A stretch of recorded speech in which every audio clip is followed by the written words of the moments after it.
Hey folks, welcome to another episode of Coffee HEMA, where I try and make a point about HEMA and the time it takes to make a coffee. Although I'm not actually making coffee anymore because I've severely limited my caffeine intake, not that anyone cares. We'll see if I can stick to my time limits though. So today, this is my first video of the year. I did not do much fencing in December. I've not done much fencing yet in January. So I wanted to talk about a topic which is quite forefront of my mind, which is what happens when you take long training breaks, and how can you kind of mitigate some of the issues that you're likely to experience. We were fortunate to have a robust accidental experiment on this with the pandemic, where we suddenly had a very long training gap, way longer than 2 months, which is kind of what I've got right now. We returned to fencing, and when we returned to fencing, we started returning to fencing, at least in my club, with kind of sparring in the park. So we had a fairly steep return, but everybody was in the same boat, right? So what happens with long training breaks?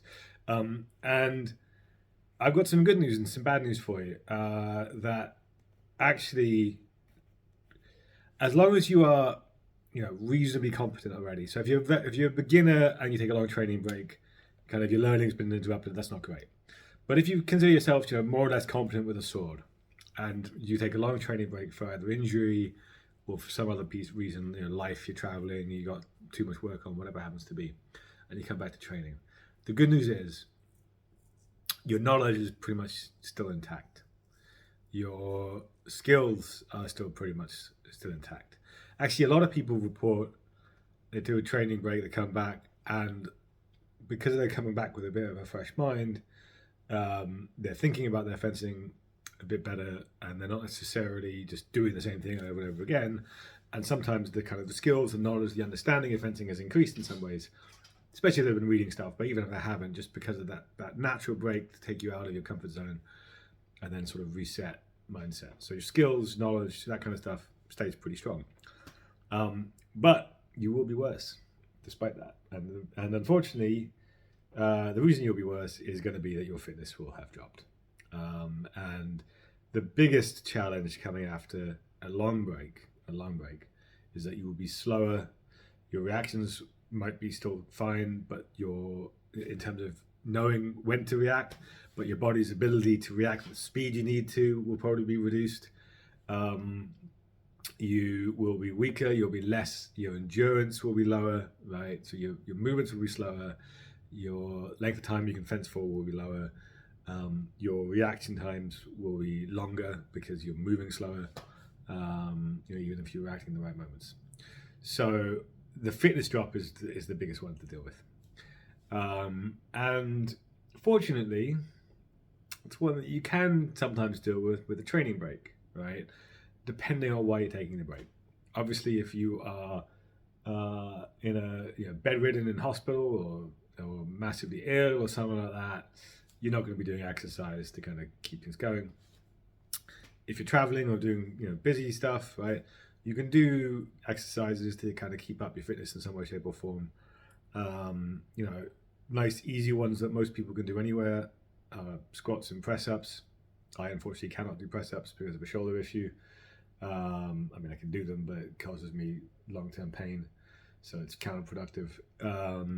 And if nothing else, those are the kinds of things, the kind of bodyweight exercises to keep your fitness levels up, particularly with a long training break. Explosive stuff is kind of important to keep that explosive power going. Those are strength building. Those will keep your muscles up, but they're not gonna get some of the kind of explosive movement stuff. There's lots of bodyweight stuff you can do for that too. There's lots of things in weights and gyms you can do for that. Jumping is surprisingly good for that. Both jumping up and jumping forward. Actually, from a fencing stance, there's some bodyweight fencing, as in Olympic fencing exercises I might put in the link, that are quite useful to do and quite easy to do anywhere. But fundamentally, if you're expecting to have a long training break and you want to come back and you want to be able to fence just as well or better than before your break, the main thing to do is try and keep up with your fitness levels, because that's what's going to drop. The good news though is, even if it does drop, it normally comes back relatively quickly as well. Right? So your first few sessions, if you're going from a 2-month training break into a tournament, which I have done actually more than once, the tournament performance will be worse because you're going to be tired easier. Your later fights in particular, you're going to get worse. But if you're coming back in, you've got a month training before your first thing that you really care about, you just take it slow for the month, right? You can spar at a slower pace. We did this actually. If you look at my videos, it'll be called June 2021 sparring or something like that. There's loads of them where we're in the park.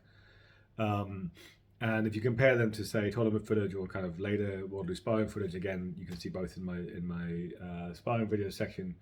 You'll be able to see the speed difference between kind of June 2021 and June 2022 or whatever happens to be a year later. You can do that, right? Just agree with your partners. I want to train a bit slower because I'm kind of out of practice, out of fitness, and that will help you build your fitness back. So, in short, don't worry about long training breaks and your knowledge of fencing. That's probably going to pretty much stick. As soon as you get your sword back in your hand, you've got an opponent in front of you, you will probably remember almost everything you knew before, but you will have dropped in fitness, you will be slower, your reactions will be longer, and that's the thing you need to manage if you want to come back after a training break and be able to participate in anything you want to do. Thanks for watching.